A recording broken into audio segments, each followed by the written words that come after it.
No, it is not time yet. We've said that we would let the public know when it is time to have that conversation, and we'd said we'd do that well in advance of any actual decision to taper our asset purchases, and we will do so. In the meantime, we'll be monitoring progress toward our goals. It seems unlikely, frankly, that we would see inflation moving up in a persistent way that would actually move inflation expectations up while there was still significant slack in the labor market. I won't say that it's impossible, but it seems unlikely.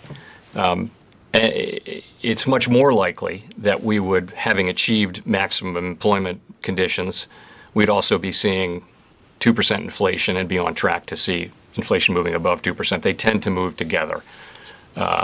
So that's not to say inflation might not move up, but for inflation to move up in a persistent way that really starts to move inflation expectations up, that would take some time, and you would think that it would be quite likely that we'd be in very strong labor markets for that to be happening. If that actually were to happen, though, there's a paragraph in the statement on longer run goals and monetary policy strategy, which says that when the two goals are somewhat in conflict, we weigh various factors, including the time it would take to get back and forth. So it doesn't really tell you what to do, but it tells you that we will weigh those two factors and how far we are away from them and how long it would take to reach them, were we to reach that sort of pretty unlikely state. We were very worried about scarring, both in the labor market, from people being out of the labor market for an extended period of time. The evidence is clear that it becomes much more difficult if you're out for a long time to get back in and get back to the life that you had. Same thing with these small businesses, many of which are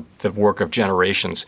Were we going to wipe out many of those unnecessarily? That was a big concern. I would say that so far, here we are in late April of 2021, we haven't experienced that level of scarring either in the labor market or among smaller businesses. So we're not living that downside case that we're very concerned about a year ago. Notwithstanding that, we're a long way from full employment. There's no question, though, that housing prices are going up, and so we're watching that carefully. It's partly because there's clearly strong demand, and there's just not a lot of supply right now. It's part of a strong economy with people having money to spend and wanting to invest in housing. So in that sense, it's good. It's clearly the strongest housing market that we've seen since the global financial crisis.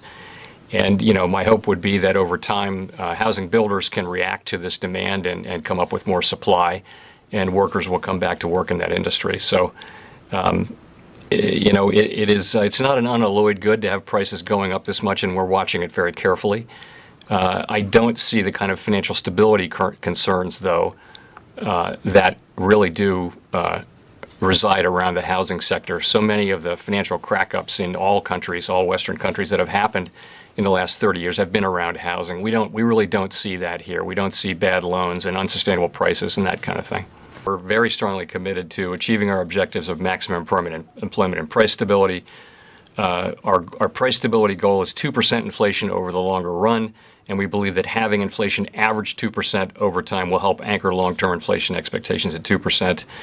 With inflation having run persistently below 2% for some time, the committee seeks inflation moderately above inflation above 2% for some time. During this time of reopening, we are likely to see some upward pressure on prices, and I'll discuss why. But those pressures are likely to be temporary, as they are associated with the reopening process. And an episode of one-time price increases as the economy reopens is not the same thing as, and is not likely to lead to, persistently higher year-over-year inflation into the future, inflation at levels that are not consistent with our goal of 2% inflation over time. Indeed, it is the Fed's job to make sure that does not happen. If, contrary to expectations, inflation were to move persistently and materially above 2% in a manner that threatened to move in longer-term inflation expectations materially above 2%, we would use our tools to bring inflation and expectations down to mandate consistent levels. And I would say, if I may, that is a principal difference from, we're all very familiar at the Fed with the history of the 1960s and 70s, of course. And we know that our job is to achieve 2% inflation over time. We're committed to that, and we will use our tools to do that. Two main reasons why we think inflation will move up in the near term. The first is the base effects. 12-month measures of inflation are likely to move well above 2% over the next few months as the very low inflation readings recorded in March and April of last year drop out of the calculation. That process has already started to show up. You saw it in the March CPI reading, and you'll see it later this week in the PCE price data. These base effects will contribute about 1 percentage point to headline inflation and about 0.7 of a percentage point to core inflation in April and May. So significant increases, and they'll disappear over the following months, and they'll be transitory. They carry no implication for the rate of inflation in later periods. So that's base effects. The other big one I would talk about is bottlenecks. So this is what we're seeing in supply chains in various industries, and we're in close touch with all of these industries. You know, the Fed has a network of contacts that is unequaled in businesses and in nonprofits for that matter too. So what do we mean by a bottleneck? A bottleneck really is a temporary blockage or restriction in the supply chain for a particular good or goods, something that slows down the process of producing goods and delivering them to the market. We think of bottlenecks as things that in their nature will be resolved as workers and businesses adapt, and we think of them as not calling for a change in monetary policy since they're temporary and expected to resolve themselves. We know that the base effects will disappear in a few months.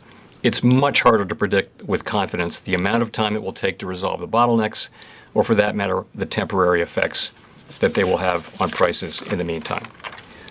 You know, I'll just sum up and say we understand our job, we will do our job, and we are focused, as you've seen, for many years, we've been focused on inflation deviating below 2%, and we used our tools aggressively to keep it back up at 2%.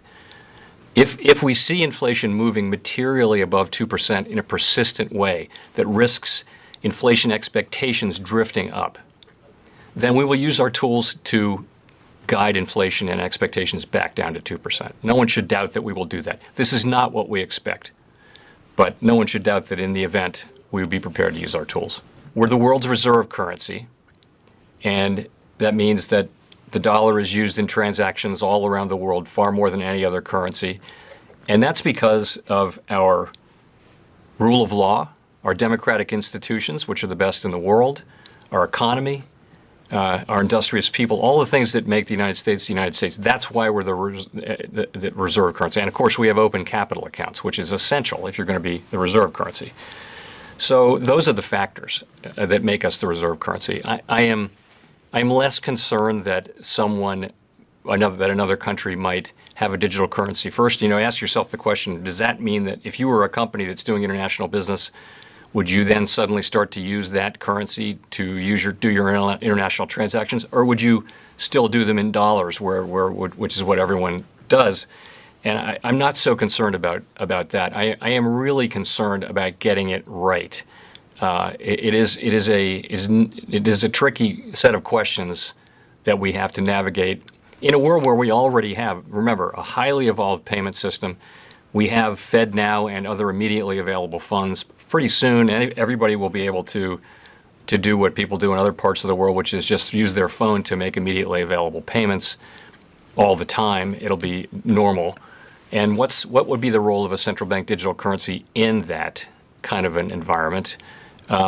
Far more important to get it right than it is to do it fast or feel that we need to rush to reach conclusions because other countries are moving ahead. I mean, the currency that's being used in China is not one that would work here. It's one that really allows the government to see every payment that's used for which it is used in real time. Some of the asset prices are high. You are seeing things in the capital markets that are a bit frothy. That's a fact. I won't say it has nothing to do with monetary policy, but it has a tremendous amount to do with vaccination and reopening of the economy. That's really what has been moving markets a lot in the last few months, is this turn away from what was a pretty dark winter to now a much faster vaccination process and a faster reopening. The U.S. Treasury market is probably the single most important market in the economy in the world. It needs to be liquid. It needs to function well for the good of our economy and the good of our citizens. So it's not clear where that takes you, but we are taking a careful look, and the Treasury Department is really going to be leading this at Treasury market structure and all of the various aspects of that to make sure that we do have a resilient, strong Treasury market that can work even in difficult times. As you know, at the very beginning of the of this recent crisis, there was such a demand for selling Treasuries, including by foreign central banks, that really the dealers couldn't handle the volume. And so what was happening was the market was really starting to lose function, and that was a really serious problem, which we had to solve through really massive asset purchases. And so we'd like to see if there isn't something we can do do we need to build against that kind of an extreme tail risk, and if so, what would that look like? We've had one great jobs report. It's not enough. We're going to act on actual data, not on a forecast, and we're just going to need to see more data.